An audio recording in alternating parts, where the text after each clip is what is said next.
Rise up. Yee! We getting it, boy. What's good? You know who it is. It's your boy, Jay in the Bay. Your baller back again. Smells like football season. Yo. Whoa, whoa.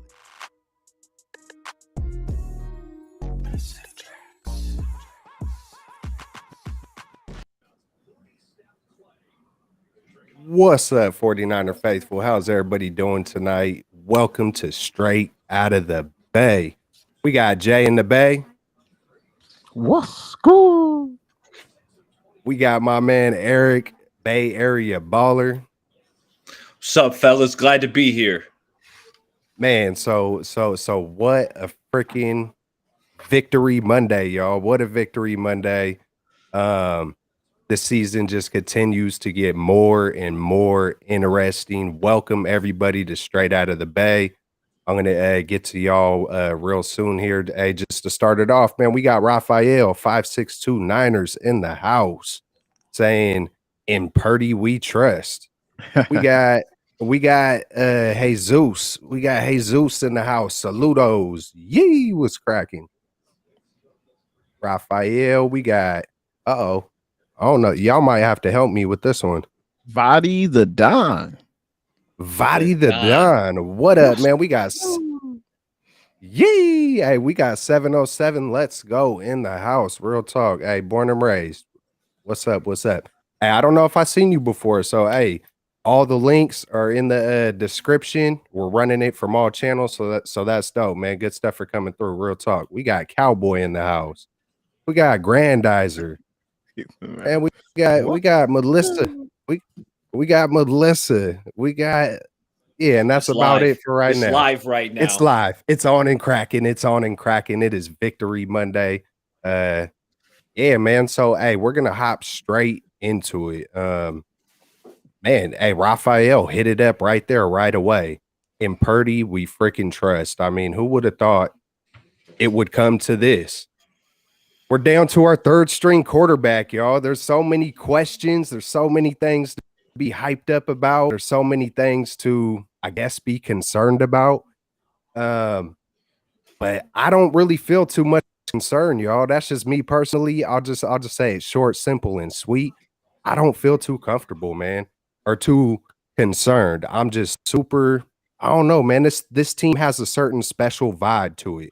Just like last year's team, but this team even more so for me. And I just want to get your guys' thought, just a general aspect of how are you guys feeling about the state of the 49ers? I could just kick it off to you, Jay. Gotta say, what's good? Huge shout out to everyone that's in the chat right now, whether you're watching from Kelt's, Bay Area Baller, or my channel, or even Amin the Dreams channel. Hopefully he'll be on sooner than later. But huge shout out to you guys for coming through. And yeah, I mean, it was a great win for the 49ers. Obviously, you know, at what cost? Unfortunately, Jimmy G is hurt again. I mean, we've said that several times since he's been with the franchise. And unfortunately, I got to say, when it rains, it pours. Had to support Jimmy G, wearing my number 10 tonight. But, you know, it sucks for Jimmy that he got hurt. And Brock Purdy stepped in. I thought he played, you know, pretty well. I thought Tua was definitely rattled in this game from the jump. I mean, he was missing a lot of open throws. If I would have told you before the game started that Tua was the most efficient and accurate quarterback in the NFL, you know, you would have told me you lying, Jay. There's no way. But I guess that's what happens when you play against the number one defense in the NFL. But just to go back to the Niners, obviously CMC was huge in this game.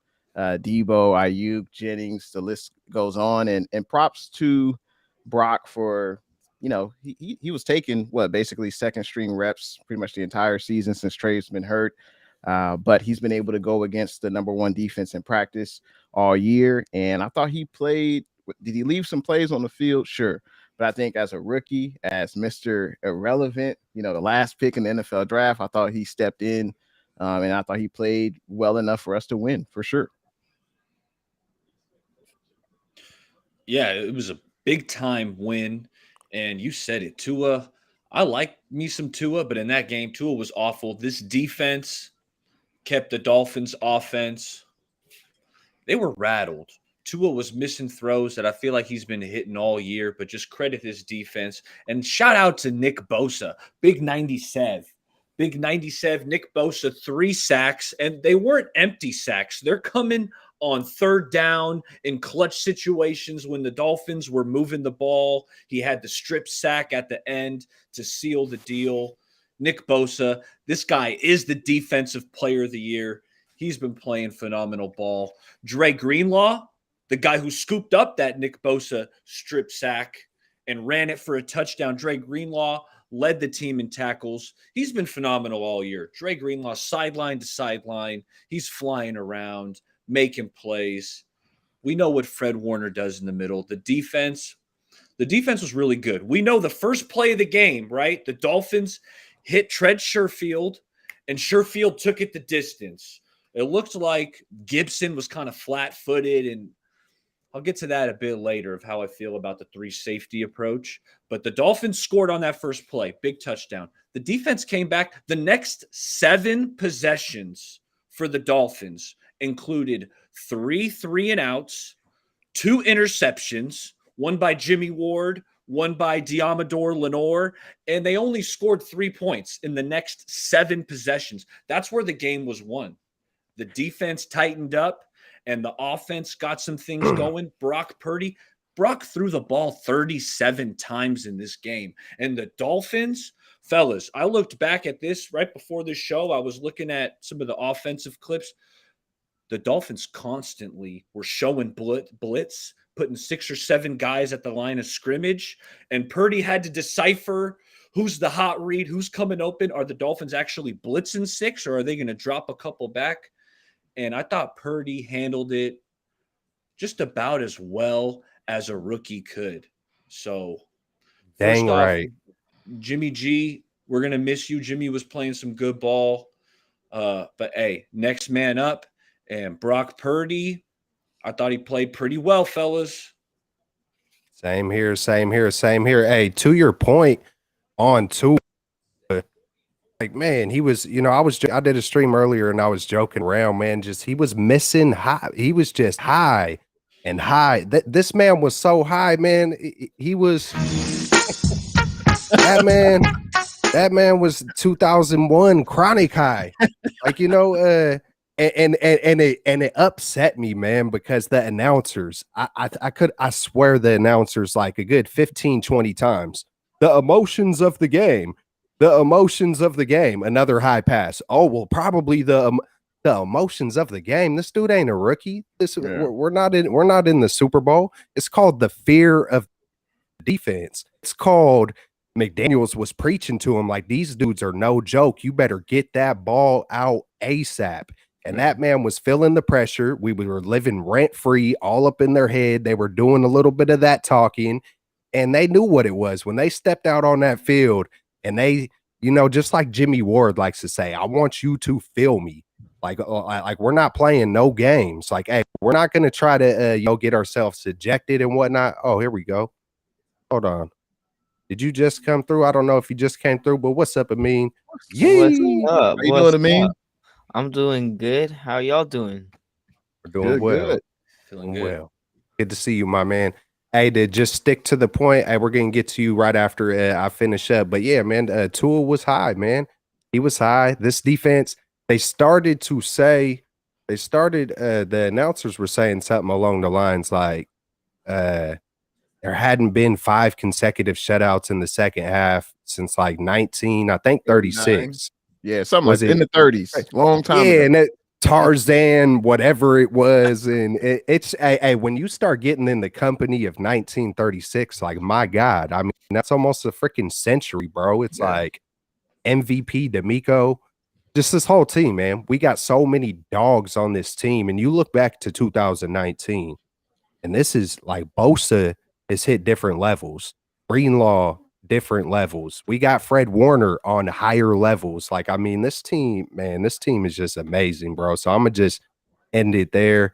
I'm gonna let Amin come through and chime in We're just kind of going over a brief just discussion on how you feel about the Dolphins game. What are some things that stood out to you?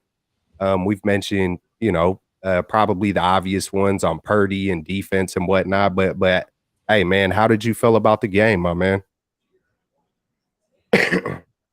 I mean, what a game, right? Obviously, bittersweet victory when you look at Jimmy Garoppolo getting hurt. That obviously sucked. I thought we had no chance of winning that game after Jimmy Garoppolo got hurt. But Purdy stepped in, and credit to Brock Purdy because he stepped in. He made a lot of nice throws, made some good decisions, was poised for the most part. As the game went on, he got more comfortable. So credit to Brock Purdy because I thought for the circumstance coming into the game, being known as Mr. Irrelevant, coming and having to step in and beat the Miami Dolphins, which is a really good football team. He played well enough for us to do that. So credit to Brock Purdy. He made some really nice throws. Now, obviously, was it perfect from Brock Purdy? No, but I didn't expect it to be perfect from Brock Purdy. But for the most part, there was a lot of things that I like from Brock Purdy in the game against the Dolphins, and he came in and stepped up and did what we needed him to do, and he played well enough for us to win. So credit to Brock Purdy.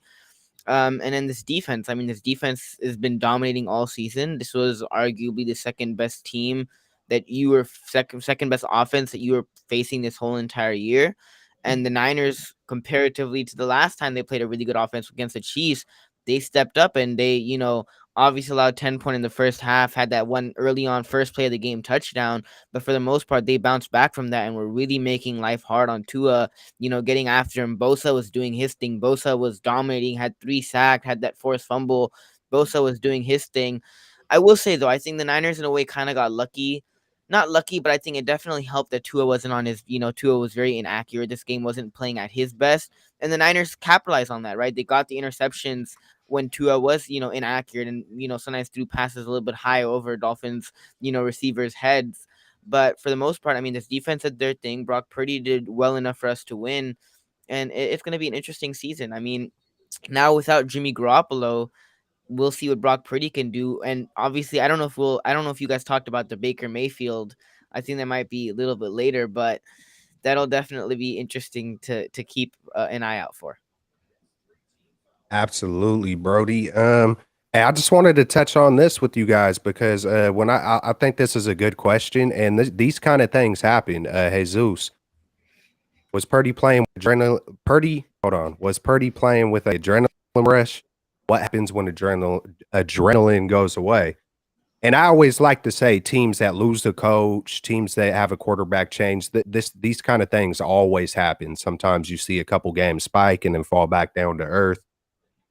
From what my eyes see and from what I hear from guys like Fred Warner, and just to name one guy, I feel like this is who Purdy is. I feel like Purdy is that, kind of guy that got that fire, that got that swag, that got that chip on his shoulder. He's that littler dude that's, sometimes when you have things that go against you, that gives you that extra little oomph to like kind of prove the world. Shout out to Tupac, me against the world type of mentality. You know what I'm saying? So I think this adrenaline is who Purdy is. That's just my opinion of what I see so far. I would like to hear your guys' thoughts on that. We could start with you, Baller. I can see you itching. So what do you feel about it? Yeah, you're right. No, I'm with you. Brock was fired up all game. If I read his lips correctly at one time after his touchdown pass, he said, "This is my effing team." I swear, that's what I read. Like, Purdy's taking a stand, and he's ready to step up to the plate.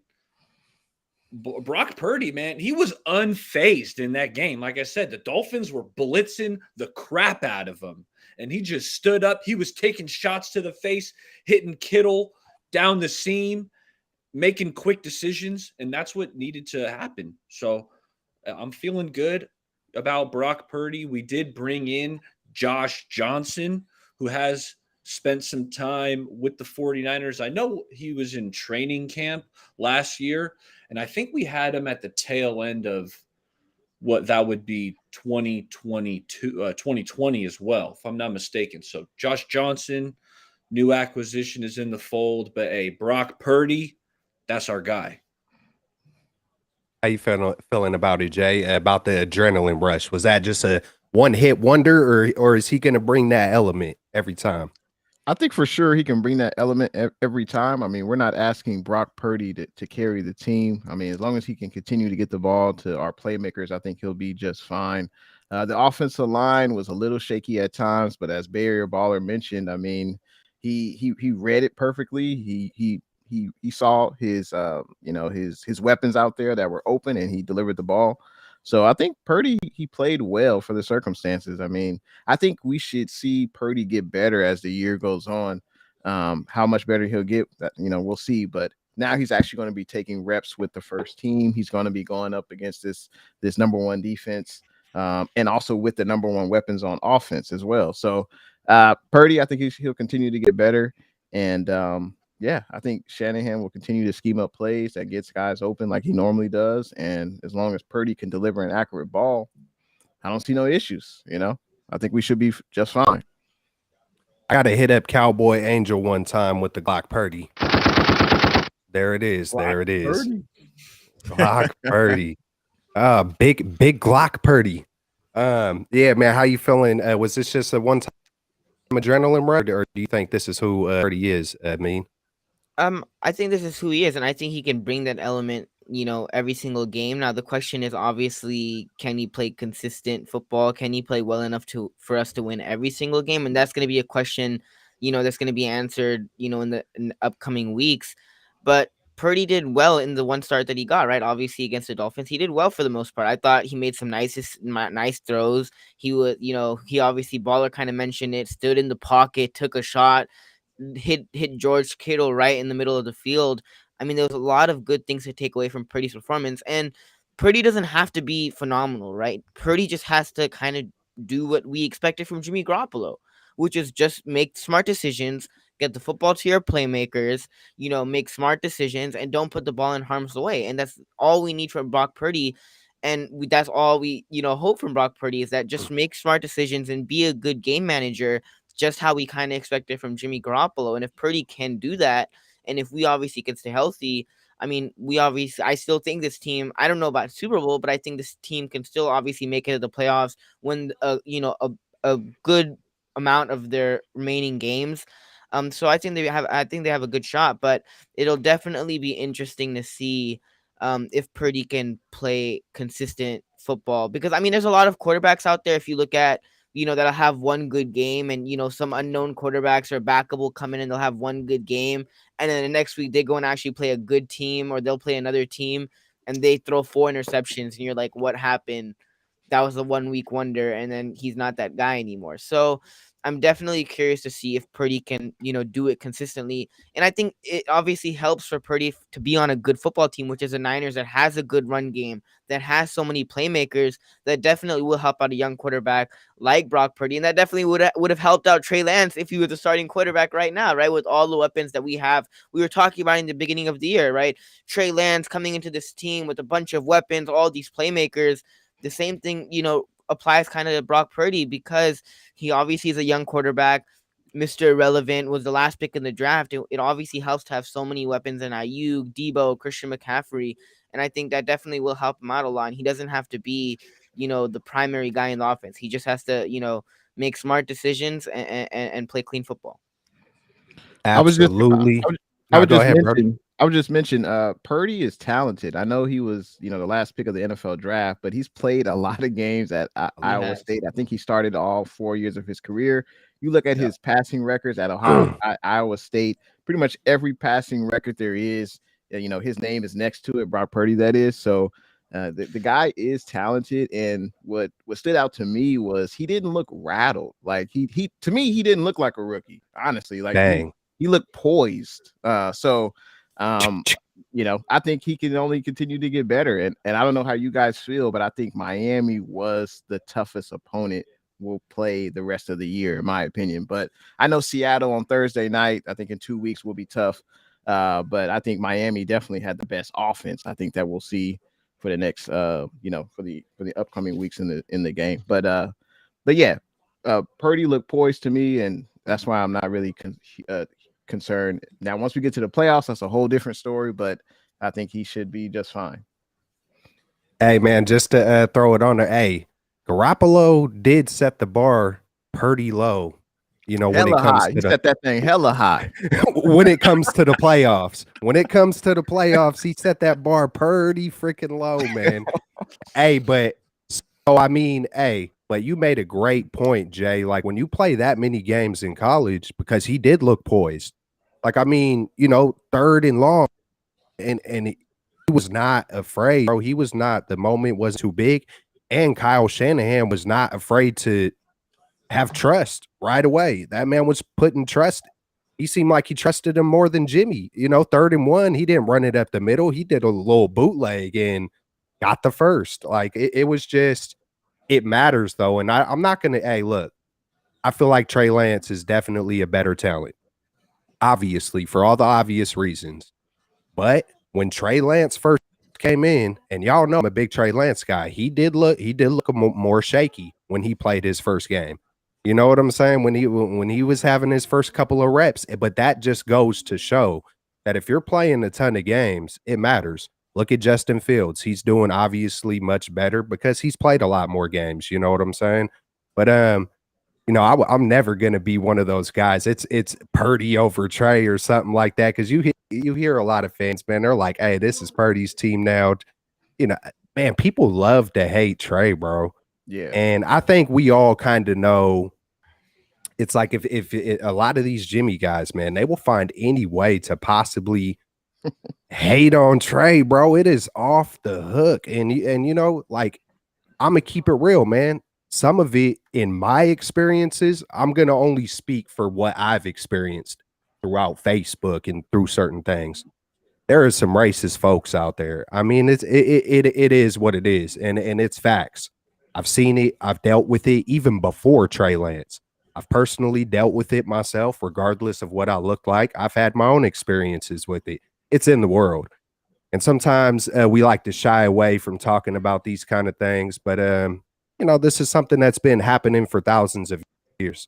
Sometimes people who thrive on that kind of stuff, they couldn't see goodness even if they wanted to, unless they were really willing. And that's just the way I see it. It's just unfortunate that we have to still see it so much in a day and age when we have so much knowledge at our fingertips. You know, we can we have cell phones, we have Google, we know right from wrong. You know, not everybody is blessed to be brought up in the best circumstances. So some of these youngsters or grown men were taught, you know, to hate. You know what I'm saying? It is what it is. But I'm gonna kind of get off that unless you guys want to touch on it. But it just sucks to see a good dude like Trey. He seems like a great guy on the field, off the field, in the community. I mean, even before he came to the Niners, he was doing stuff at children's hospitals. And it just sucks to see a guy like that, like kind of almost, I just get ridiculed and just get stomped out for what? For freaking what? Like, come on, faithful. Yeah. Especially when it's the faithful. Like, man, you're supposed to, this is some real stuff, man. And it happens way too much in the world. And it gets me fired up. And I'm holding back a lot, real talk. But do y'all want to touch on that subject, the hate about Trey? It's up to y'all if y'all want to go ahead. And I'll just say what you said is spot on. I think there are some people that, you know, don't want a black quarterback, you know, as their franchise leader for whatever reason. As you said, you know, it could be racism. It could be they really do think that Jimmy G will lead us to a Super Bowl, which, you know, hasn't come to fruition, but and it won't now because I don't think he'll be on the team next year. But who knows? I said the same thing last year, but you mean, like you said it, man, it really makes no sense to be ignorant in 2023, man. It really makes no sense, but that's the world we live in, where people judge you based on your skin tone and not the content of your character. So I think we all kind of know that, but, you know, it's up to Trey. Hopefully he's given the opportunity next year to prove he can be the starting quarterback. If people want to say, hey, Trey, he hasn't proved it yet, then there's no argument. I can't say anything about that. But just to outright hate him just because of what he is, what he looks like, that's just wrong. And, you know, we got to be better, or I should say those people got to be better. I should say that's facts. Real talk. I think it's also, you know, I did hear from Ryan G. Henry today. He said, you know, that there is an obsession with Jimmy Garoppolo and the way he looks, and they feel threatened. Like, hey, this guy Trey was the reason why they're taking our pretty Garoppolo from us. And then on top of it, I still think I know that there's still effects from Kaepernick. I know there's still a lot of people out there who's like, hey, man, he was the one who brought all this to the game. He was the one, you know what I'm saying? So it's unfortunate, I know it's a serious topic, but I see it way too much to not bring it up. So, I want to at least try to put a little bit of light on that, man, because at the beginning, middle, and end of the day, yeah, like you said, Jay, man, we could all be better. Even me, I don't got that kind of hate, but I still try to improve, man. And for anybody that isn't, I hope they do. I truly do. I feel you. I feel you, Jane Kelton. I mean, the thing is, like, if you want to criticize Trey Lance for, he's not ready yet, or or to say, he shouldn't be. If you came into the season and said he shouldn't have been the starter and you preferred Jimmy, right? That's fine. Or Trey isn't. Trey, you don't know what Trey is yet. That's fine. But to criticize Trey and already call him a bust and already say, and wish for his downfall without seeing the kid play a game and kind of just basing off the color of his skin. I mean, that's kind of messed up. And it's not just Trey Lance. It's for a lot of, black athletes, black coaches, black, for whatever, any sport, black coaches, black athletes. I mean, it's definitely different. For them, and it obviously sucks, and we got to be better as not only a community or a fan base, but as a society as a whole on it. So yeah, you guys said that eloquently. I mean, I evaluate what goes on the field. I don't let the other factors play any factor in what goes on to my evaluation, because I'm watching the team, I'm watching what the players are doing, and I go from there. And back to the players, one guy I did want to call out was Jordan Mason. How about this rookie Jordan Mason came in, he got 8 carries for 51 yards, averaged over 6 yards a carry. And what I loved about Jordan Mason was how decisive he was and his vision. Right, as soon as he got the rock, he's getting upfield, spotted a nice cutback lane where he got, 10, 15-yard runs. And I thought that was big time. I thought Jordan Mason showed up, and we're going to need him going forward because, McCaffrey isn't going to be getting all the work. So shout out Jordan Mason. I thought he looked good. Really, Purdy, like you guys said, really spread the ball out, to all the weapons. Debo, Ayuk, Kittle, all these guys caught multiple balls. Jawan Jennings. So, hey, I thought Purdy was out there doing his thing, making the tight window throws. And that's one thing, fellas, look, going forward, Purdy is a gunslinger, man. He was down in the end zone. When we were down by the goal line, he ended up throwing the touchdown pass to McCaffrey. But the play before that, Purdy tried to sneak it in a tight window to McCaffrey on he did that a couple of times yesterday. He did that one on a third down. He did it on a third down. I think it was Ayuk one time or Debo one time. He was doing that. He was doing that yesterday, and he was testing small windows and tight windows, and he wasn't afraid. And that just shows you, right? Purdy was comfortable. Right. As the game went on, he got more comfortable. He was confident. It was almost like, this is my moment. I know I can play in this league. I know I'm capable. And he did his thing out there, right? And for a young quarterback, right? Young quarterbacks, I'll be honest, right? If I was in that situation, I would probably try to be conservative because I'm I don't want to screw up in front of my new coaches, in front of the fan base. I'm coming in, I'm trying to be conservative, not make as many mistakes. And Purdy was like, frick that. I'm gonna do what I do on what I want to do. And he tested, tight windows, made some nice throws. Yeah. He got blitzed on his interception. I mean, he was doing his thing. On his interception, right? That ball was intended for Brandon Ayuk. The Dolphins were blitzing at him, right? He needed to get the ball out quick. He kind of threw it up. It was like a 50-50 ball. Yeah. And so that's one thing to watch going forward is how much of this gunslinger mentality is Kyle Shanahan going to let Purdy have, right? Because at some point, Kyle might try to rein him in. You know, the first game, you don't want to put too much in the kid's head when he's playing his first start. So I bet you Kyle wasn't getting on him too hard, you know, off to the sideline, or Brian Greasy. But I will say there might be some turnovers coming with this gunslinger mentality. There's pros. You know, hey, we could get some more big plays. He's trying to escape the pocket, get outside. But there also could be some more turnovers coming. And Jay touched on Purdy when he was back at Iowa State. This kid completed 72% of his passes his senior year. That's insane. Over 70%, you know, in a big conference is flat out insane. In a good way. Hey, I was checking out Baldy's breakdown. I don't know if you guys seen that. He did a little breakdown of Brock Purdy, and he was kind of checking the boxes. You know, can he beat the blitz? Yes. Can he get outside the pocket and hit? Yes. Is he fearless? Yes. And it's just like he was making great point after great point. And for you to do that in your first freaking game, it's just, you know, but again, it's to the point that Jay made. You know, he's got a lot of games under his belt, whether it was in college or not, and it shows. And on top of it, he's got that fire, bro. Like when we went and drafted Trey Lance, you know, I was talking like we need that guy who got that fire, you know, and I feel like Trey Lance is that guy still, you know, that guy that's just going to work harder, that guy that's just going to come in and be fearless and just, you know, sometimes I'd rather see.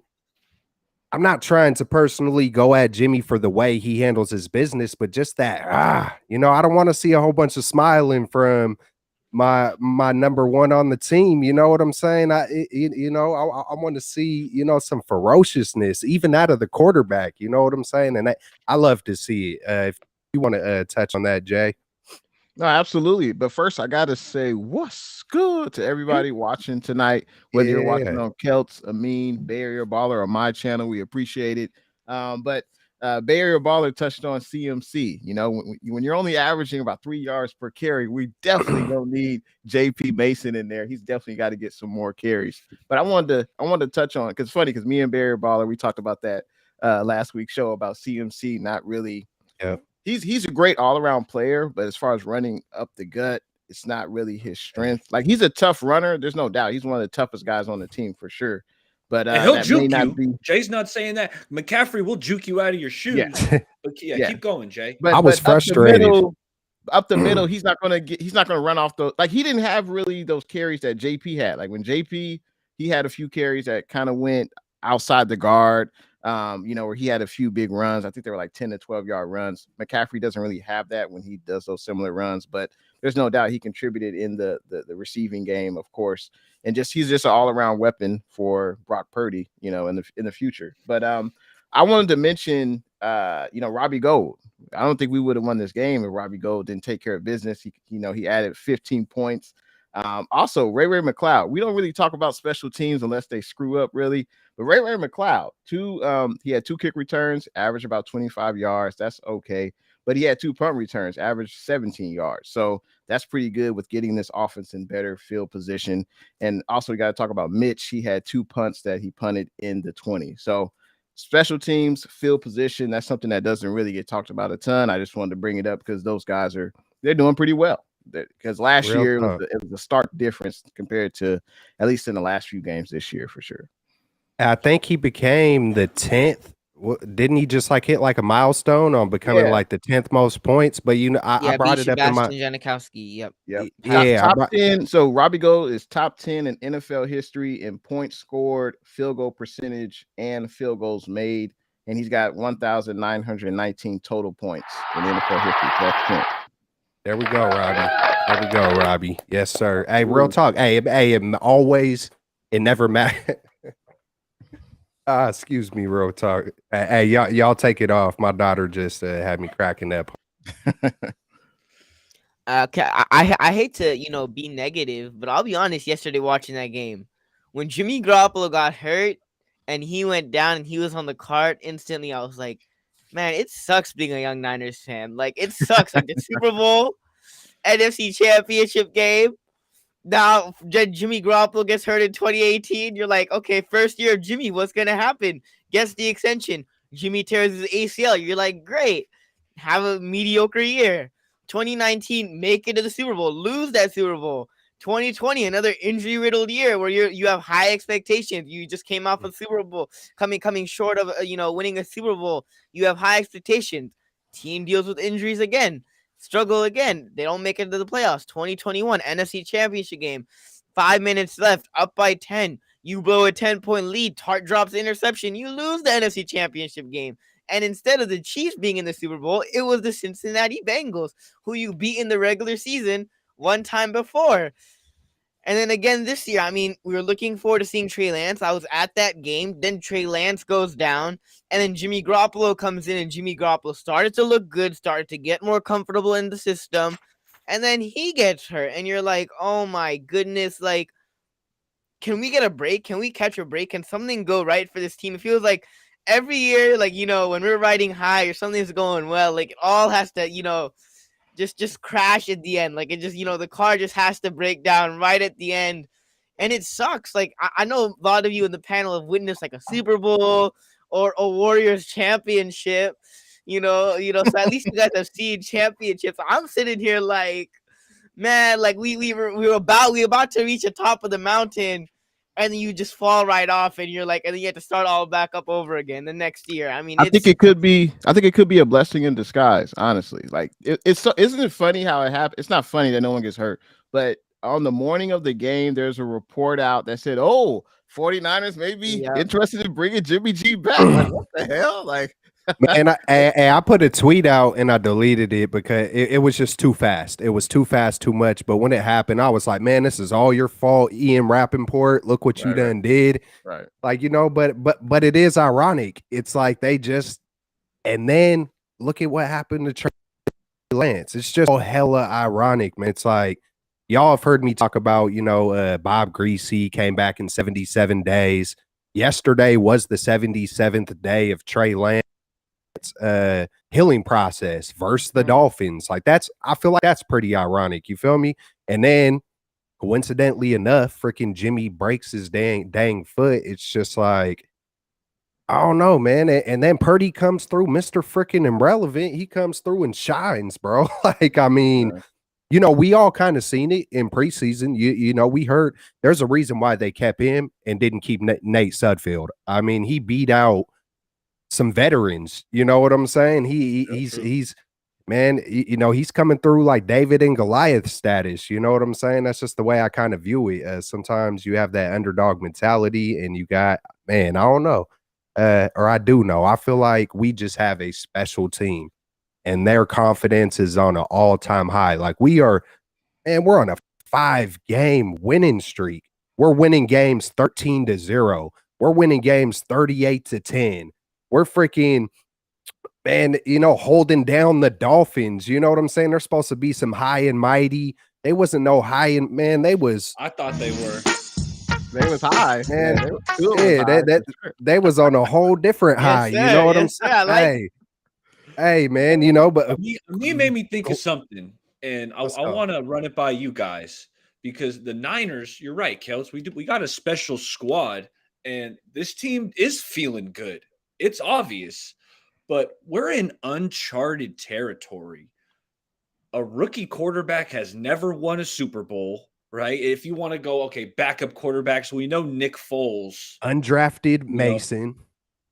Nick Foles won a Super Bowl as a backup, but it's like we're on our third string. The guy's a rookie, was the last pick of the draft. This is some crazy uncharted water, but it feels like our team still believes, and I still believe.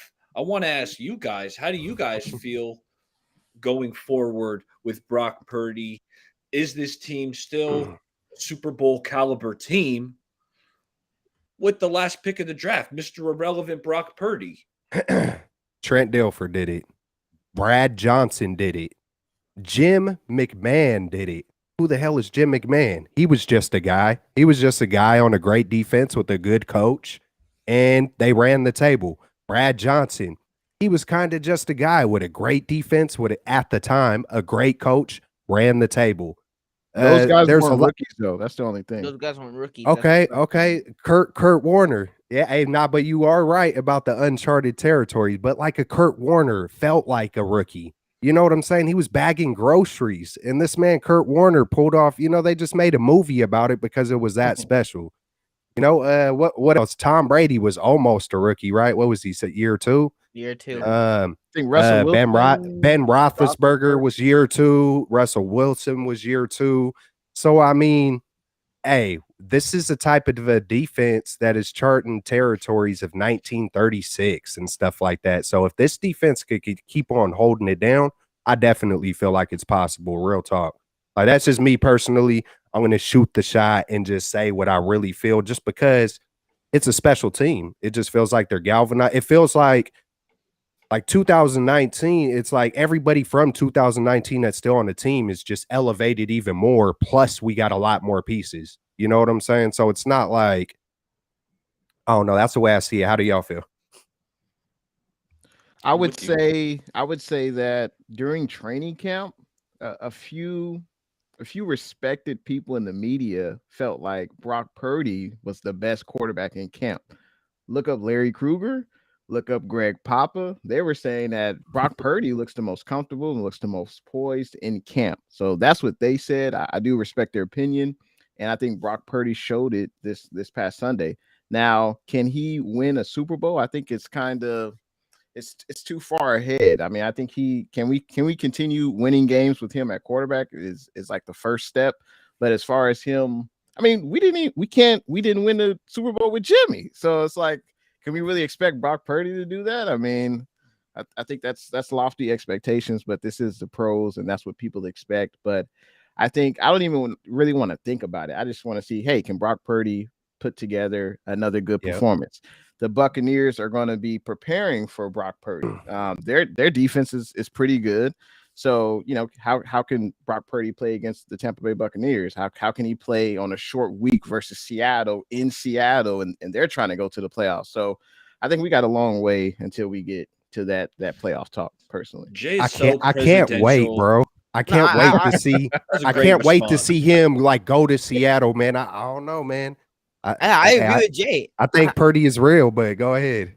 I agree with Jay. I mean, obviously, I'm a little bit more reserved and, not as like, I don't want to get my hopes up too high because I've done that in the past. And, all I've received is disappointment. But I mean, I think Purdy has to put together a couple of more consistent performances before I can say that. And I get it. Like Jimmy Garoppolo set the playoff bar really low, but you don't know what Purdy's going to be in the playoffs, right? Like we all expect, hopefully Purdy can play well enough for us to win a couple of more games, make it to the playoffs, win the division. But come playoff time, when you're playing the best teams, right? The Cowboys, the Eagles or whatever, right? When you're playing the best teams, Vikings, when you're playing the best teams, I mean, can Purdy handle the pressure that comes in playing in the playoffs? And that's something that's a question that is still yet to be answered. So Purdy, I mean, I'm obviously happy with what he did on Sunday. I'm definitely riding high after winning 5 in a row. But now that Jimmy Garoppolo's out, and as of right now, Trey Lance's status is unknown for the playoffs, and right now Shanahan is a little bit, reserved on giving us the answer. I mean, Purdy, for me personally, has to put together a couple of more consistent performances. I love this defense, and I think this defense, if we were to, make it to the Super Bowl and, make a deep playoff run, I think this defense would have a huge part in it, like they've had the whole entire season, like they've had in the Super Bowl past, in the Super Bowl runs that we've had in the past, and the deep playoff runs that we had in the past. But I mean, the defense obviously will have a huge part, but I think I need to see a little bit more consistency from Purdy. And next week, I think will be a great test. Will be a great testament to that. Is you're going up against Brady, and you're going up against a good Tampa Bay defense. Jay in the Bay, you kind of touched on it. Is that they're preparing for you. And I definitely expect Tampa Bay to bring some blitz on a couple of occasions this on next game. So Todd Bowles loves to Todd blitz. Bowles loves blitzing. You saw that at the Super Bowl with Patrick Mahomes. You've seen it the last couple of years. I mean, Todd Bowles loves to blitz the quarterback. He loves to blitz the quarterback. That's a great point. This is going to be another tough matchup. Todd Bowles is one of the most respected defensive minds in the league. He is, and like I said, right, that's going to be something that Purdy will see. How well are you going to play against that? Teams has a week to prepare for you. can you put up another solid performance to help us win, that particular football game? So I think the defense will definitely, have a huge part if we do win next week. Hopefully they can limit the Bucs offense as much as they can, but I think Purdy also has to, know where to go with the football, make smart decisions, and I just hope he could put together a couple of more consistent performances. And if he can do that, my confidence will definitely go up game by game, and then come playoff time, we'll definitely see. But I just need to see a little bit more consistency from Purdy, and I need to see more games than just one and be like, we're Super Bowl contenders now with Brock Purdy, yay. I hear you, man. I hear you. It's like there's always two sides to the coin. You know what I'm saying? So it's like there's never going to be, it is what it is. Anything is possible, and then at the same time, realistically, like Brock Purdy, Super Bowl winner, freaking Mr. Irrelevant. I mean, that would be an absolute Hollywood, Disneyland type of movie. Hey, dreams come true, yo. Hey, I'm trying to speak it into existence, but it doesn't seem so far-fetched with what surrounds him. Don't get my hopes up, Kels. Don't get my man, hopes hey, up. bro, with what surrounds him, not just defense. It's not like we have this just extremely dope defense, right? And we got a couple of pieces on offense. I mean, the only thing that is a little worrisome is a little bit of the offensive line. You know what I'm saying? And that brings up the next kind of topic. What are we going to do at backup? Because are we really going to – I always forget his first name. But are we really going to roll with not Jim Johnson? Is it Jim Johnson? Josh. Like, is that who we're really going to go to if, Lord forbid, something happens to Purdy? I mean, we've seen two of our quarterbacks go down. Watch, Purdy definitely is a little, he's littler in stature, but watch him be the one that survives. You know what I'm saying? But, hey, if something does happen to him, me personally, like when I really look at Kyle and I think about his doghouse and I think about just who Kyle is, it's hard for me to see a Baker Mayfield come into here. That's just me personally. And on top of it, like I would love to see a guy who, kind of joking around about back in the day with the Browns. It's like, hey, we want an adult. And I do feel the same way. I want a pure leader, a veteran, you know what I'm saying? Like if there was a guy to come into the building that's going to add to the chemistry of the team, not potentially be it some form of, I don't know about this dude. I don't know. He's kind of, that's just me. What do you guys think about the backups? Are there any names out there that just, besides just a talent standpoint that you could see Kyle being like, this guy will probably mesh well with our system and what we're trying to bring to the table? Anybody? I've heard I would say Cam Newton, Fitzmagic. I would say I'm not impressed with what I've seen from Baker Mayfield. Obviously, he's talented, but he's failed in two different teams so far. Should the Niners kick the tires on him? Absolutely. Why not? What do you have to lose? But I think there is a order of teams that can, get first dibs on him. And I think the Niners are probably at the back of that list. So we'll see if he's even able to, clear waivers, whatever. So, yeah, I mean, the Niners should at least look into it. Won't hurt. I like the move we made. I like Josh Johnson. I don't love him, but when Jimmy went down and after the game, some of my buddies in my group text were like, well, we got to make a move. You hear Cam Newton, you hear Fitzmagic. And actually the first thing I thought of was, what about Josh Johnson? I didn't realize that we could just flat out claim him from the Broncos practice squad. I was thinking, maybe Josh Johnson could ask for, because he was third string over there. They're rolling with Russell Wilson, and then Brett Rippon got a shot when Wilson missed a game earlier. So Josh Johnson was third string. I was thinking, anyway, I like Josh Johnson. This is a guy who had 2 games where he threw for over 300 yards last year filling in, and he did it for 2 different teams. He had a 300-yard game for the Jets. He had a 300-yard game for the Ravens. Mm-hmm. This is a guy, he's an older cat. He's bounced around. He was with Jim Harbaugh University of San Diego. Yeah, he was. Before Harbaugh came to the Niners. And I've always kind of liked him, just because he's got some tools. He's kind of mobile. He's got a pretty good arm. He's pretty accurate. I wouldn't say he has a cannon. But, I like the Josh Johnson move. That being said, I got to tell you, I love me some Baker Mayfield. At least I did early on in his career, and I've mentioned this before. That he loves Baker, Wilson. He loves a lot of guys. Zach Wilson I liked. Baker Mayfield and Johnny Manziel are kind of three players who kind of have the same dimensions, height, mobility wise. And all three of them have been disappointing and to different variations. Out of those three, Baker's been the best by far. I mean, if I got Baker's stats right here, 2020, Baker had 26 touchdowns. Hold up. Baker had 26 touchdowns, 8 interceptions, threw for over 3,500 yards in 2020. All right, he was good. Better than Jimmy has ever been. He was arguably a top 10 quarterback in 2020. Okay, 2021. The dude played the whole season with a jacked up shoulder. He battled through it. He wasn't very good, but the dude battled through an injury for his team because he did give the team a best chance at winning.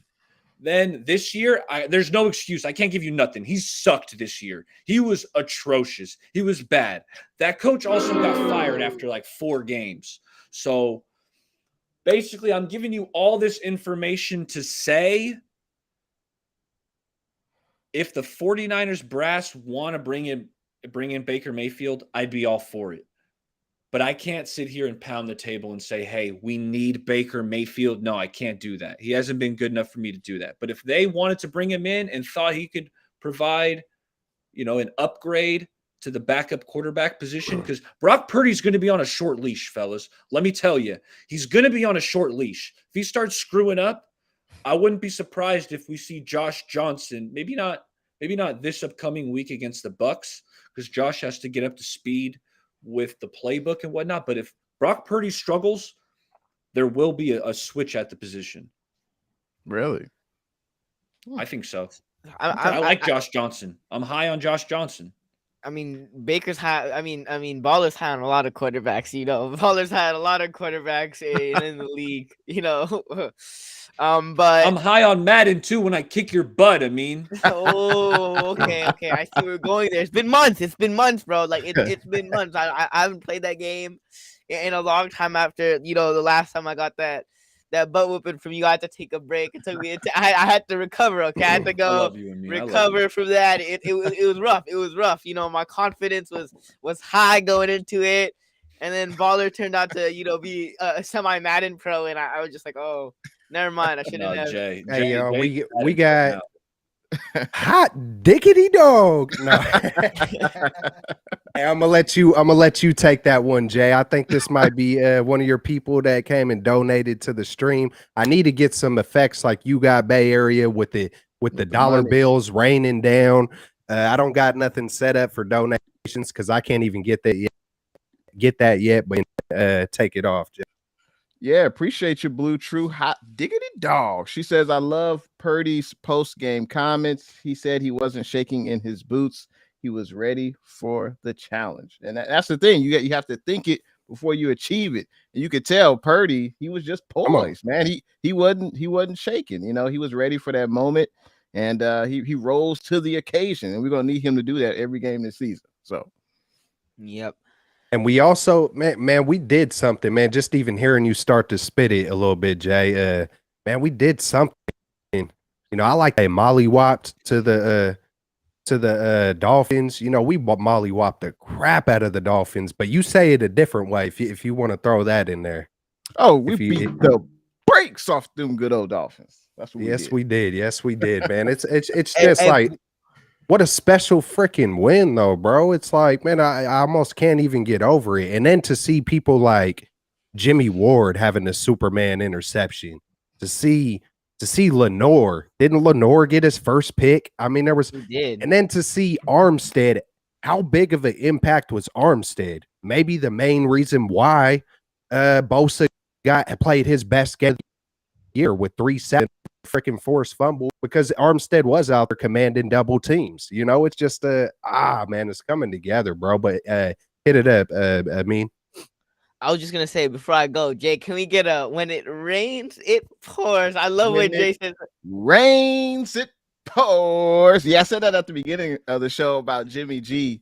Very unfortunate. But I like what Theotis said. Theotis said in the comments, he said, what did he say? He said, I enjoyed that fish fry on Sunday. I thought that was pretty good. Maybe you could pull up the comment. Man, I'm probably way back. Oh, dang. Yeah. Or where is it? What's the name? Theotis. He just said, I enjoyed that fish fry. I see it. Yeah. On Sunday. That was fun. Oh, there we go. I think. Yeah. That was a good fish fry. Absolutely. What's going on here? I'm glitching. Hold on, y'all. Bad. All right, there we go. All good. Now we know this. Yeah, go ahead, Amin. Well, let me say my take on Baker Mayfield, right? I mean, I wouldn't be opposed to bringing in Baker Mayfield. I mean, he hasn't been great, but I think it's worth the shot. Why not? You know, I mean, I obviously wouldn't bring him in to, you know, be like, he's directly a starter. We need Baker Mayfield on this team. Now, would Baker obviously be my first choice? No, but I mean, the Niners don't have that many options at this point. And I don't see what the issue is of taking a risk to bring in Baker Mayfield.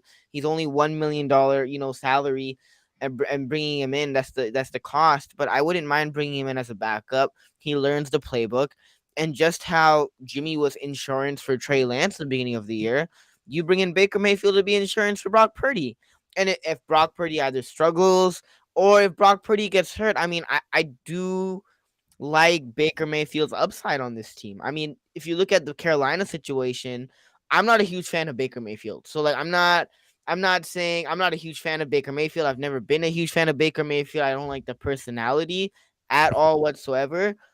But I know Baker has talent, and I know Baker Mayfield can bring some upside to this team if Brock Purdy does struggle. So if you bring in a guy like the experience, also if you bring in a guy like Baker Mayfield, let's say Brock Purdy does struggle or he hypothetically gets injured, you have a guy like Baker Mayfield who can come in and, you know, play some meaningful snaps and that can hopefully win you some games.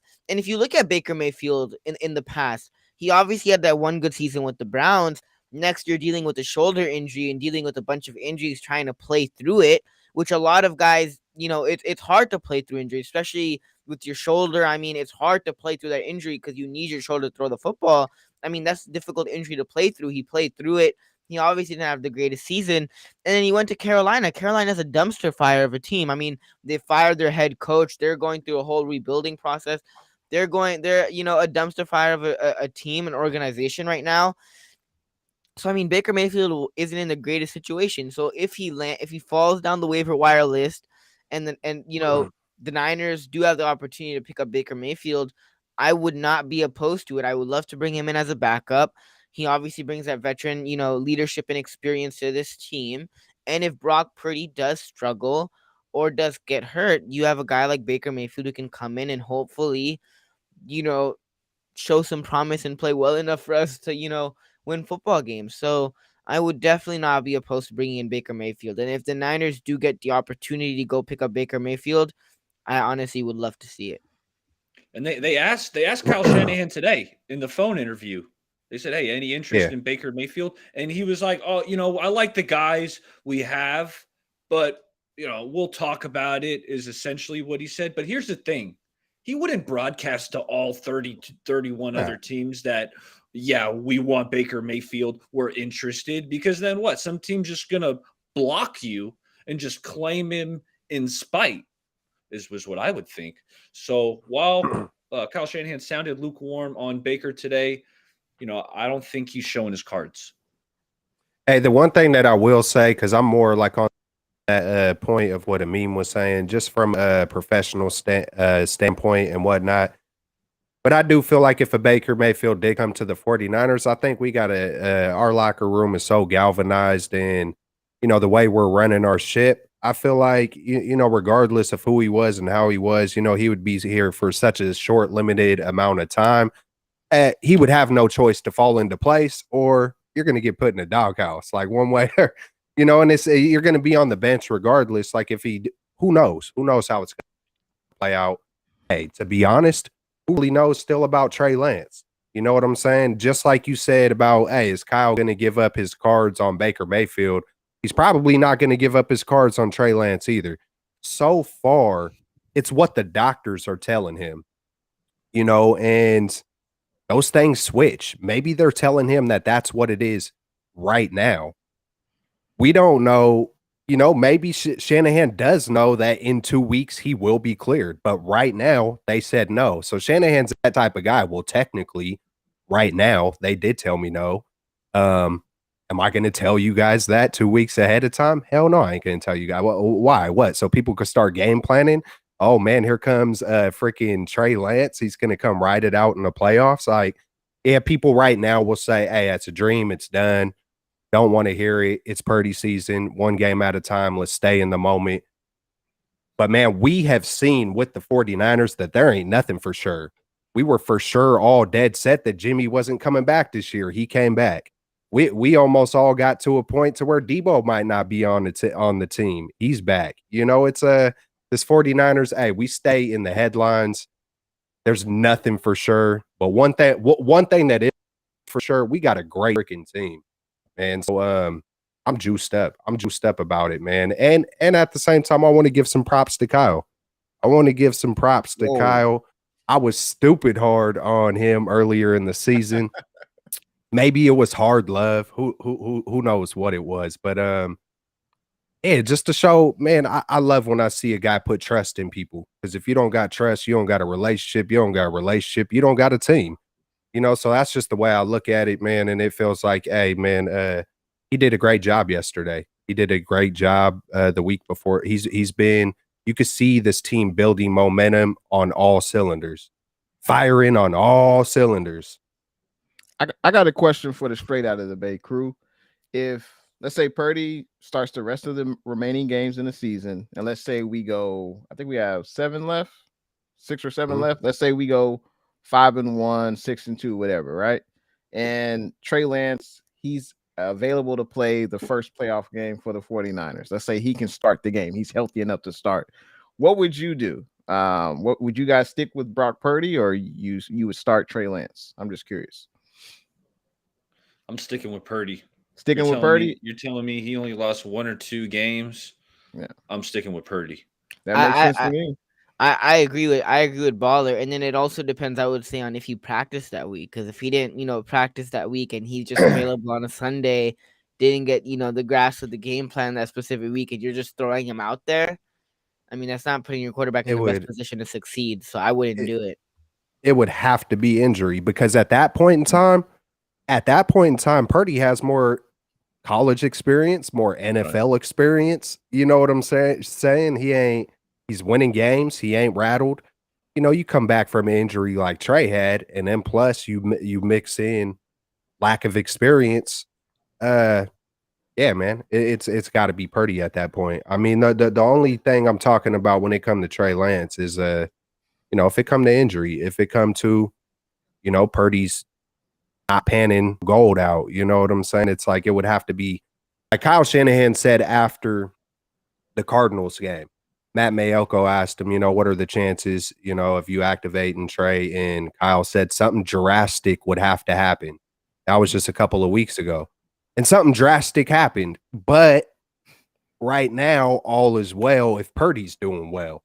So it's almost like something else drastic would have to happen with like Purdy, whether it's playing, he's starting to lose his games, injury. But then I kind of look at it like this, the flip side.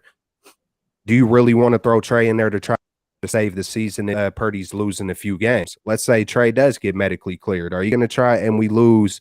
No, I hate to even bring it up, talking about if we lose 3 games or something, and let's say we're fighting to get into the playoffs. You really want to bring Trey back in that kind of environment? I don't know. Like, that'd be kind of, yeah, we'll see how it all plays out. Right now, in the moment, it's freaking Purdy season. And yeah, man, it would have to be Purdy to answer the question. Makes sense.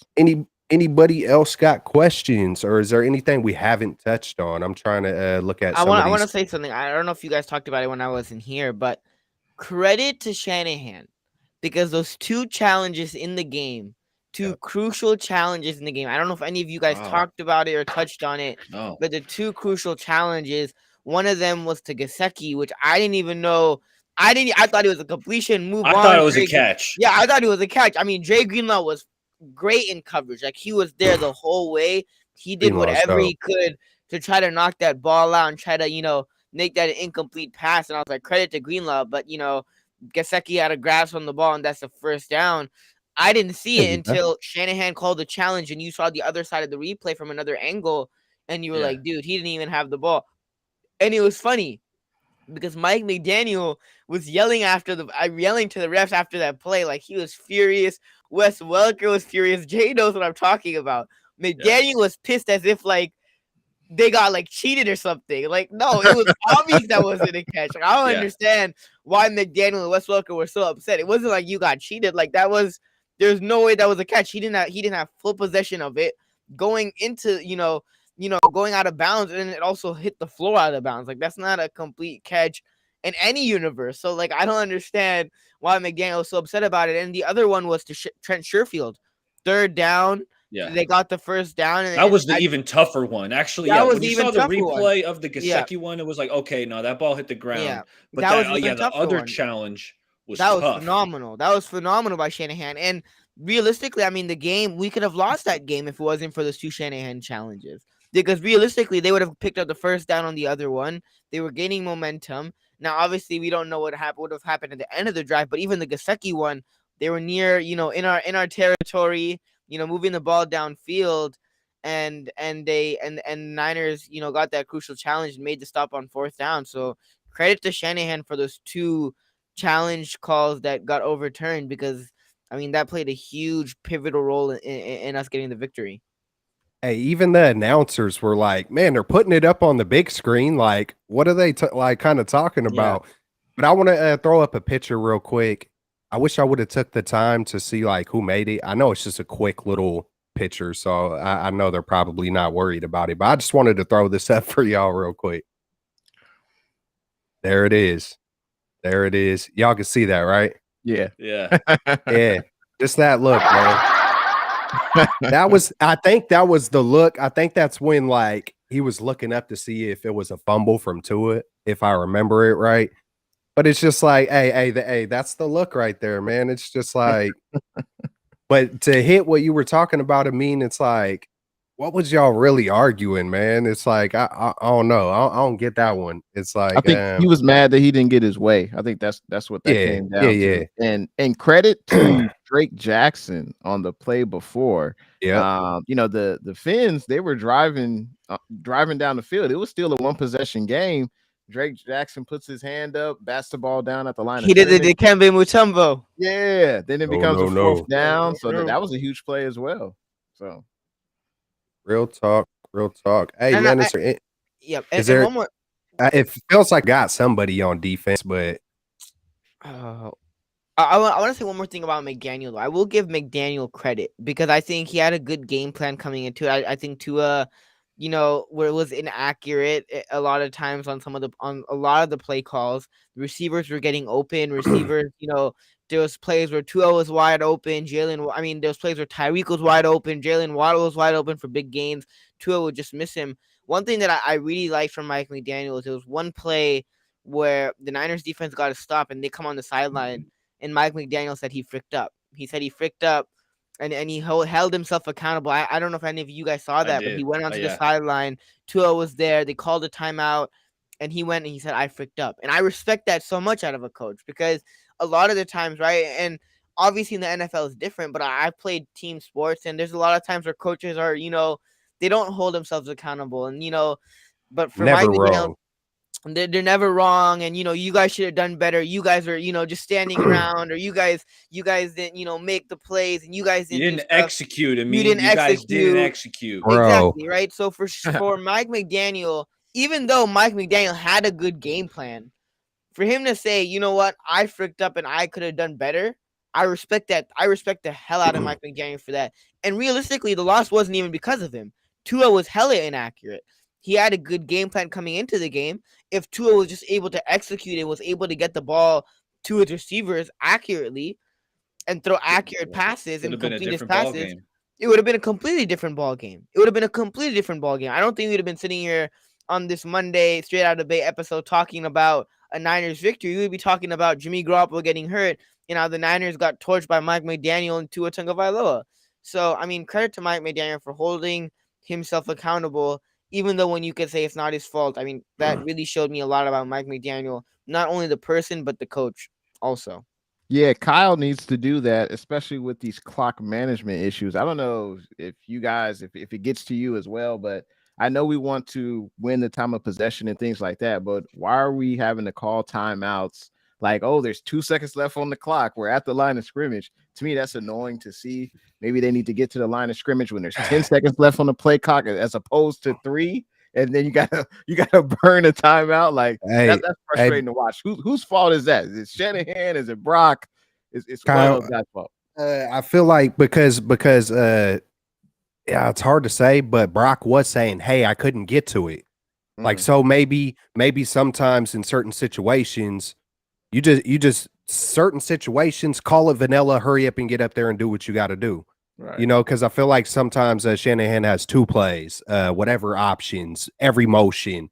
Sometimes you got to do what you got to do. You know what I'm saying? And just be in the moment of the game and not always be so fixated on I'm going to do what I'm going to. And then sometimes you kind of get, what's the word, lackadaisical, you know, with the clock and things that are happening. You know what I'm saying? So I think that's, you know, a little bit of, you know, Purdy getting his feet. But I feel like that's sometimes Kyle complicates it just a little too much. Hey, he wins with some of those great schemed up design things, but sometimes, you got to know what the moment is, you know. So I think it's a mixture. But I think especially if you have 2 plays, and that's what Kyle Shanahan normally does, then you have to at least allow the quarterback to get to the line of scrimmage, look at the defense, and he says check or whatever, or run the same play. Kill. You figure it can't be less than 10 seconds for him to do Omaha. That.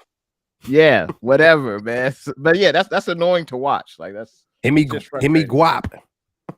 Yeah, I put that. I think that's a bit of Brock Purdy just being a rookie, starting his first game. You know, the guy he's not really in the huddle. You know, he commands the scout team, but he's not in the huddle with these guys spitting out the verbiage. But we don't know exactly. We won't know. But you're right. We did burn some timeouts, and I had kind of just chalked it up to the rookie starting his first game. Yeah, no, I can dig it. All right. Hey, man, with some of these, unless there's any other topics you guys want to pick, I think we're a little discombobulated on our game picks. So I'm trying to almost think what to do. I almost feel like I want to give like a half season award to Bay Area Baller and just call him the winner for the half a season, and then just like almost start fresh. You know what I'm saying? And maybe put a lot more games. You know what I'm saying? To where we can really, you know, kind of put a lot of games. I really don't got it. Kels, I gotta say, can I get an applause from the chat? And No, the rest no, of no, folks? don't give the applause. No. Whoa. That was not the one. That's what we like. No applause. I've been picking winners. Hold on. There you go. There it is. That's all. There it is. Yeah. Thank you. Pat me on the back. I've been dominating. If you guys were tailing me in Vegas, you guys would be rich by now. You'd be rich like kilts. Oh snap. Oh, no. Poor rich. Hey, I remember they used to call me that back in the day. Just poor rich. No, I'm kidding. It's a joke to myself. But anyways, hey, props to Baller, man. Hey, he was 23. He was 23-11. That's pretty dang good, man. You know, I was and this isn't including the last, I think, 2 weeks. I missed some. I think Amin missed some. We got a little discombobulated, but we're back. But yeah, but for the first half, it was I was 21-13. Bay Area Baller was 23-11. I was 2 games off. Jay was 14-16, and Amin was 14-14. So, hey man, we got gotta 500. You know, I can't complain. Man, I can't complain. we're coming for you, baller, man. I'm coming. You know, me personally, man. You know, I can only speak for myself, man. I'm coming, my man. That's what she said. I ain't worried. So man, I don't got no games. Maybe we can through the chat. We'll put some games together and we'll start it back up on the next show. We'll get a good amount of games up. Well, we'll put some picks up and then we'll kind of start fresh from there. And then yeah, man, we'll get it back together. So if there's any other topics that y'all want to touch on, we got David McNew up over here cracking up. There's a few people in here. I don't know if you guys recognize everybody in here. I'm sure they could be from I want to say what's up to TC Niner. I've never seen you before. I don't know if you're a regular on anybody else's show, but what's up, my man? Good stuff for coming through. Real talk. Sometimes on my show, I like to say faithful.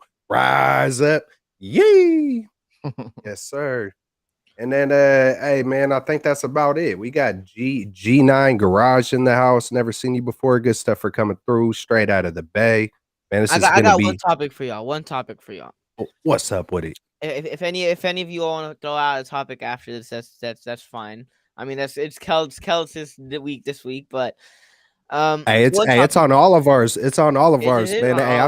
I'm juiced up about it. So I got one more topic for y'all. It's not Niner related, but I think it's a good one. It's a very basic question, but it's a good one. In your opinion, who is the best wide receiver in the league? Tyreek Hill. Man, there's so many. I think Justin Jefferson, money. Tyreek. The first name that hit my head was Justin Jefferson. I like. I'm going Tyreek Hill. The dude's speed Hold is on just one different. second. I mean, we saw what he did. You know, I don't want to say he burned our defense, but he got over the top for a big post. I mean, Tyreek, he just moves at a different level. So for that reason, they're right. There's a lot of good ones. You know, Cooper Kupp, when he's healthy, he's really good. Justin Jefferson, Stephon Diggs is up there. But, I mean, just what I see with my eyes, Tyreek Hill, nobody can do, except for maybe his teammate Waddle is like the closest thing. But nobody can do what Tyreek Hill does. I thought of Justin Jefferson, but, I mean, Tyreek Hill is a beast as well. So I would say either one. But BayAreaBaller mentioned on that post play that Tyreek Hill had. And God, he beat me to it, man. What are you doing, Huff? Come on, man. Yeah, see, man, he's aggressive. He's aggressive. You know, that's what he'll make big time plays. Then occasionally you're gonna get out of position when you try to jump something. Right. But I don't know if my son would be proud, but as a matter of fact, Emilio, River Craycraft is my son's blood cousin. They don't really have a relationship though, so my son's a little bitter about that. He's like, "Oh man, he made it to the NFL," but I understand from River's standpoint.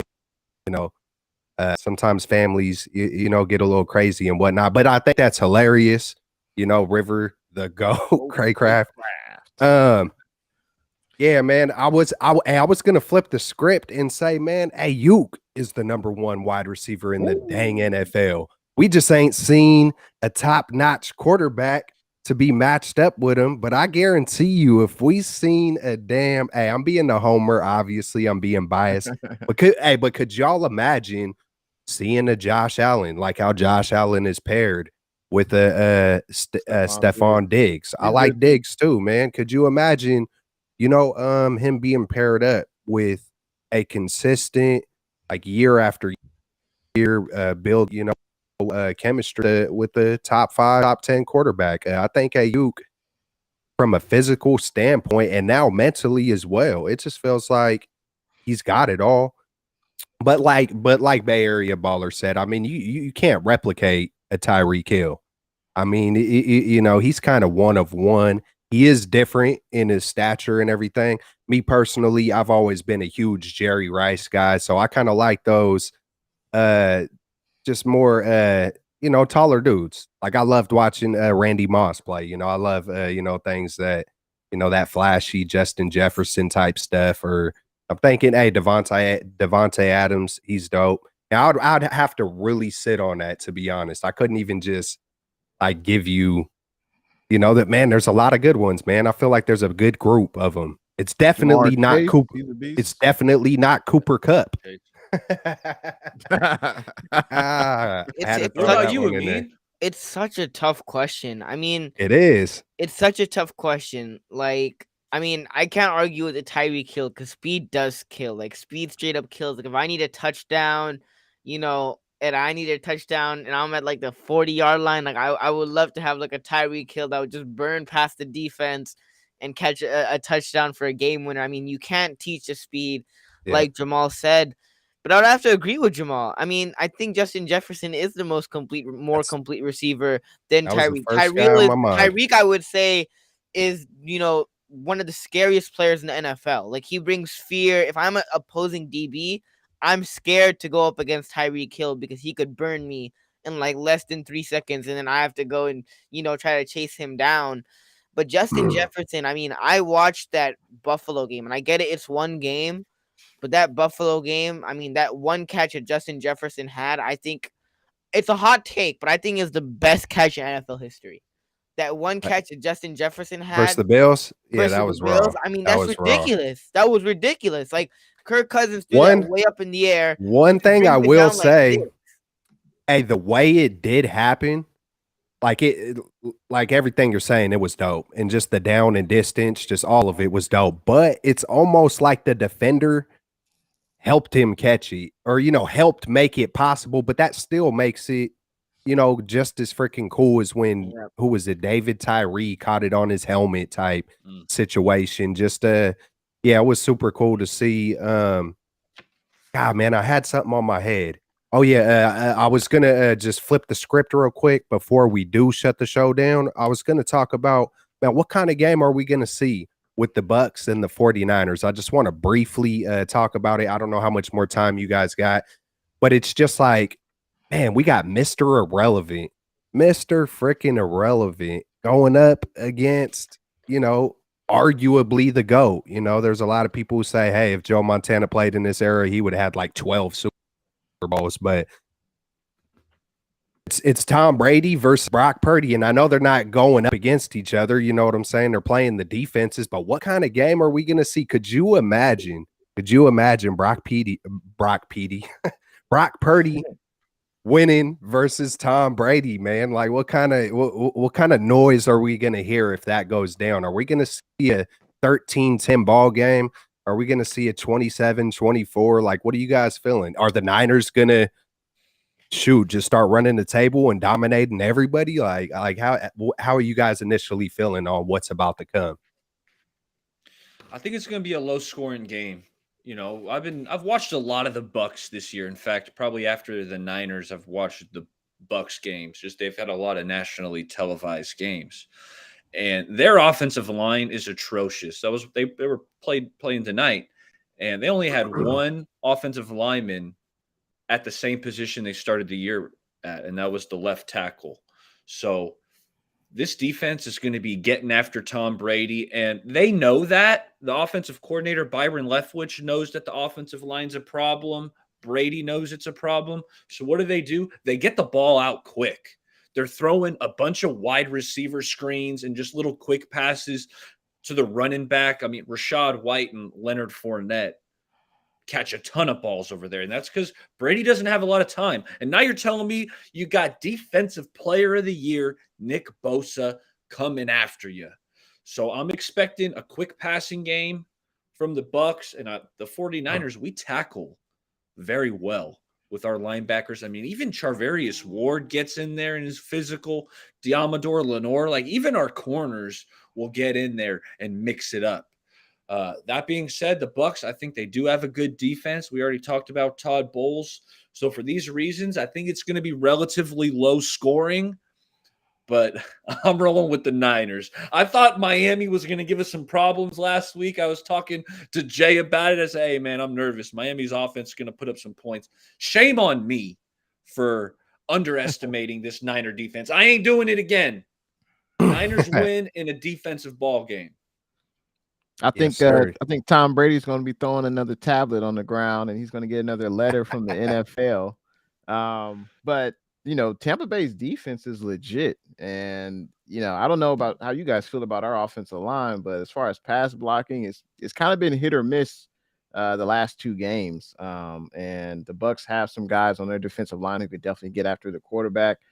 But I think the Niners will still win this game. And I just don't think that, as Barry Baller mentioned, Bosa, hey, I think he's going to tee off on Tom Brady. I think Tom Brady's going to be really pissed off in this game. And that's the way I want it to be. So, yeah, I still think the Niners are going to win this game for sure.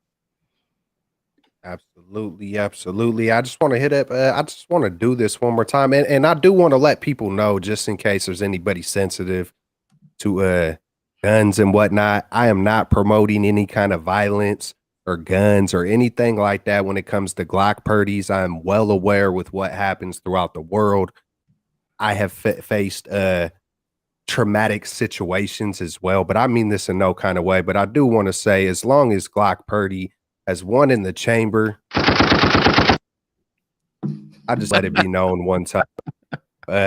Just for the joy and the happiness of You know what that reminded me of? Speaking of, What's since it is the month of December and we got Christmas coming up, that reminded me of Home Alone. And when he's in that hotel, and he was like, and he's like, you filthy animals. You have 10 seconds to get your, off my front porch or whatever he said. He's like, 3, 10, 9, and he goes and he counts down. He goes all the way to like 1. He starts firing it, and they start running out the hotel, and he just walks out. Like, I mean, that reminded me of that Home Alone scene. The one thing I remember is him just yelling something about filthy animals and just Merry Christmas, you filthy animal, and a Happy New Year. Yeah, exactly. That was good. That was good. Hey, I do want to say to G9, where is it? Ah, man, this computer. G9 Garage. I was hitting some buttons, and I did see something that could have swore it said block. So if I accidentally blocked you, I don't think I might have, but just in case I accidentally did, it was not intentional. But just, I don't know, maybe you could comment again and I'll see. He just left a comment. He left a comment. Okay, so cool. All right, cool. Good. Yeah. I'm kind of glitchy, but yeah, man. So did you touch on the Bucks game? I mean, I know you got a dip. We all got a dip. So how do you feel about it? I'll make it short and simple. I mean, I'm excited to see how Purdy will do. I mean, obviously it's not Jimmy versus the Tom Brady matchup that we were all wanting and expecting, but I mean, this still be a fun matchup. The young rookie 6th round, 7th round pick, last pick in the draft, kind of like Brady was, like, a late round pick. A lot of people doubted him. A lot of people slept on him against the GOAT. So I'm excited to see how he's going to handle that. I hope to see another dominant performance from this defense. Obviously, Tampa Bay's offensive line isn't great, so I hope the defensive line takes advantage of that. I hope Bosa puts up another 3-sack game and, makes another, strong case for Defensive Player of the Year. But overall, I think the Niners should get the W. Hopefully, Purdy can do what he has to do, which is not make any mistakes, play consistent, know where to go with the football, be smart, make smart decisions. And if the defense can do what they've been doing the whole entire season, I think we have a pretty good shot at winning this game. Absolutely. Hey, man, we appreciate every single one of y'all. Hey, man, the links are in the description on my side to go hit these guys up and go sub, go show some love. Hey, man, we got some games coming, but hey, man, we are on a run. We are in the middle of a run, man. Me personally, I'm going to stay lit. I'm going to keep it lit all the way until we ride this thing out. One thing I can say, man, like, of course I want to see a Super Bowl, right? It's been 28 years. Hell yeah, I want to see a Super Bowl. At the same time, I think about last year, I was hella proud of that team last year, the way they fought, the way they came through. Man, it was heartbreaking to watch the way it ended. I was hella proud of it. I'm not one of those guys that is just going to be like, hey, it's Super Bowl. If it ain't a Super Bowl, I don't give a crap. It's like, hey, man, I'm proud of the way they're showing some fight. We have been through, look at all the stuff this team has been through already. You know what I'm saying? And we're in this position. I mean, we've been through a tremendous amount of adversity. So man, to me personally, I'm proud to be a 49er fan. That they're showing what they're showing. This is the kind of stuff you need. This kind of moxie. You need this kind of stuff to be champions, and they're demonstrating that so far. Hopefully, we could keep this dang thing going. If you guys want to say any final words before I play this video and we all take off, shoot for it. Just appreciate the support. Appreciate everyone coming out, and we'll be here every Monday night after the Monday night game. So we appreciate it. Yes, sir. No doubt. Hey, fellas, nice chatting. Had a blast. Can't wait to talk to y'all next week. And fellas, make sure you're subscribed to all 4 of us. But I'm Yeah. trying to get Amin, Rich Kelts to 1,000 subscribers. We got to get them there. These two been grinding hard. Jay and myself are already there. Keep supporting us. But we got to get Amin and Rich to 1,000. Let's get them to Absolutely. 1,000, fellas. Tell your friend to tell a friend. Absolutely. Anything, Amin, or are you good, my man? Pleasure being on with y'all again. Obviously, love the Straight Out of the Bay crew. Love doing this with y'all every Monday. So we'll see y'all next week. Appreciate everybody's support in the chat. This was a great stream. Peace. Stay up, Peace. stay faithful. Let's get it.